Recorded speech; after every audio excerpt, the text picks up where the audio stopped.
Welcome to the latest episode of the podcast with no name, where we dive into the minds of innovative thinkers and trailblazers in the tech industry.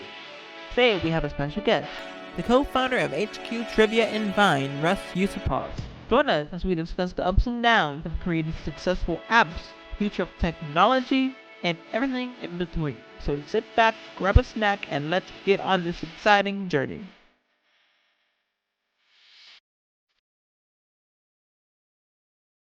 Hello and welcome to the podcast. Via Zoom, we have our guest for today, the one and only Rus Yusupov. Thank you for having me. I'm excited to be here and have a fun and playful conversation with you today. So, if you don't mind, tell the people about yourself. Sure. My name is Rus Yusupov, and I'm one of the co-founders of the social media app Vine. I have a background in design, and I've always been passionate about creating content and making people laugh. After Vine, I co-founded the app Human, and now I'm working on new and exciting projects in the tech space. That's awesome. For those of you listening, most people whom I know don't know you founded the HQ app. Could you tell people a little bit about the app? Of course, HQ Trivia was a live multiplayer trivia game show app that I co-founded with Colin Kroll in 2017. It was one of the first apps to bring the concept of live interactive game shows to mobile devices. Players could compete for real money prizes by answering multiple choice trivia questions in real time. It was a lot of fun and became extremely popular, but unfortunately it has since shut down. You were saying shut down in a sort of sarcastic way. As many of the players who played HQ know, the app has become unresponsive on the first week of December of last year, and is still not up at the time of this recording. Is HQ gone for good? Also, what was your thoughts on the people who found a vulnerability in the app domain's DNS to which they were able to do their own games on the app? Well, it's a bit of a sensitive topic. HQ was a revolutionary concept in the world of online trivia, and it has not been active for some time. The idea of playing live games and winning real money was something that had never been done before. However, things didn't go as smoothly as we had hoped. Despite our best efforts, we faced a number of challenges that made it difficult to continue operating HQ. It's a long and complicated story, but basically, it came down to a combination of financial constraints, technical difficulties, and some unforeseen circumstances. As you know, the last HQ game was played in November, and after that, we went silent. We never made any announcements about it being the final game, and that was deliberate. We didn't want to disappoint our loyal users and fans, but we also couldn't keep going with the way things were. We understand that it was frustrating for everyone, especially for those who were eagerly waiting for the next game. We apologize for leaving you high and dry with no communication, but we hope you understand that it was the best decision for us at the time. We are proud of what we accomplished with HQ and grateful for the support of our fans.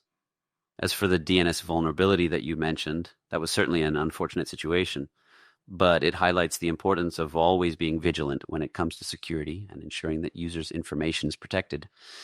As for whether HQ Trivia is gone for good, it's difficult to say at this time. In the world of tech and startups, things can change quickly, and it's always possible that the app could make a comeback in some form, but for now it remains inactive. It's funny you mention a comeback. HQ initially shut down on Valentine's Day of 2020, and it came back less than a month later. Do you think that it's realistic for HQ to come back now, as it's been away longer than it has for the initial shutdown? It's definitely possible that HQ Trivia could make a comeback in the future. However, it's important to keep in mind that the tech and startup industries are constantly evolving and changing, and what was popular or successful in the past may not necessarily be the case in the present or future. When it comes to HQ Trivia specifically, there were certainly a lot of unique challenges and factors that contributed to its initial shutdown, and it's difficult to predict what the future holds. That being said, never say never. You never know what the future may bring. That is indeed true. Changing gears, let's talk about the app idea for HQ. How and what made you want to create an app such as it? What year did this whole idea seem like a reality? The idea for HQ Trivia actually came about in 2016, and it was inspired by our shared love for game shows and the idea of bringing that experience to a mobile platform. Colin and I had both previously worked on Vine, which was a hugely successful and innovative platform in its own right. And we wanted to continue pushing boundaries and exploring new territory in the tech space. We began working on a prototype of the app in late 2016, and it entered beta testing in July of 2017 before officially launching that August. During the development process, we faced a number of challenges, particularly when it came to scaling the app to handle the massive influx of players and ensuring that the technology was robust enough to support a live interactive game show. But despite these challenges, we were committed to making HQ Trivia a reality, and it was incredibly rewarding to see the app take off and become a cultural phenomenon. It was an amazing experience to be a part of, and I will always be grateful for the opportunity to bring this innovative and fun concept to life. Recently, CNN has dropped a trailer for its documentary, aptly titled Glitch, The Rise and Fall of HQ Trivia. Are you part of it? Also, have you seen the trailer? Yes, I'm aware of the documentary. As someone who was closely involved with the app and its development, it's certainly not easy to see a film being made about the ups and downs of that experience. To be honest, I have mixed feelings about the trailer. On the one hand, it's always interesting to see how a phenomenon like HQ Trivia is being portrayed and remembered. On the other hand, I have concerns about how accurate and objective the documentary will be, given the fast-paced nature of the tech industry and the many challenges that HQ Trivia faced. It's difficult to condense all of that information and complexity into a short trailer, let alone a full-length film. Additionally, as someone who is deeply invested in the app and its success, it can be difficult to see the difficulties and setbacks being highlighted in a public forum like this. I understand that these kinds of documentaries can be compelling and offer a unique perspective, but it's important to remember that they are not always a fully accurate representation of the events they depict. All in all, while I appreciate the interest in the story of HQ Trivia, I approach the documentary with a healthy dose of caution and skepticism, and I hope that the filmmakers will take the responsibility of telling this story seriously and accurately. Let's switch gears and talk about UI. When creating applications such as Vine, Hype, and even HQ, how does one decide how the UI UX look like and what users like and dislike about it? Designing the user interface and user experience for an app is a complex process that requires a great deal of consideration and thought. There are many factors that go into determining the look and feel of an app, including the target audience, the app's overall purpose and function, and even things like the technology and platform being used.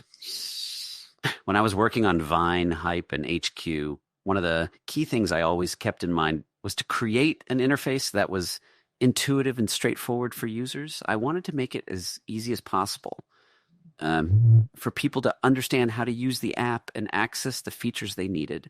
This meant paying close attention to the placement of buttons and elements on the screen, the use of color and typography, and other elements that contribute to the overall look and feel of the app. Of course, user feedback is also a critical component in determining the success of an app's user interface. After launching an app, it's important to listen to what users are saying and what they like or dislike about the app's design. This can help inform future updates and improvements to the app and help ensure that the app continues to evolve and improve over time. Ultimately, the key to creating an effective and engaging user interface is to strike a balance between functionality and aesthetics and to be open to feedback and iteration over time. This way, the app will be well received by users and continue to evolve and improve over time. Let's switch gears to Vine. Tell us a little bit about it, as well as for it having millions of users, and the sad part of Twitter buying it and then shutting it down soon after. Vine was a social media app that allowed users to create and share short looping video clips. It was founded in 2013 and quickly became one of the most popular social media platforms, with millions of users sharing their creative and often comedic content with the world. The app's success was driven by its simplicity and user-friendly interface, which made it easy for anyone to create and share videos, regardless of their technical skill level. The 6-second video format also allowed for a unique form of expression where creativity and humor could be conveyed in a short, snackable format.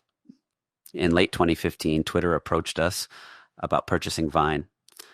At the time, it was a rapidly growing platform with a large and engaged user base, and it made sense for Twitter to want to acquire it.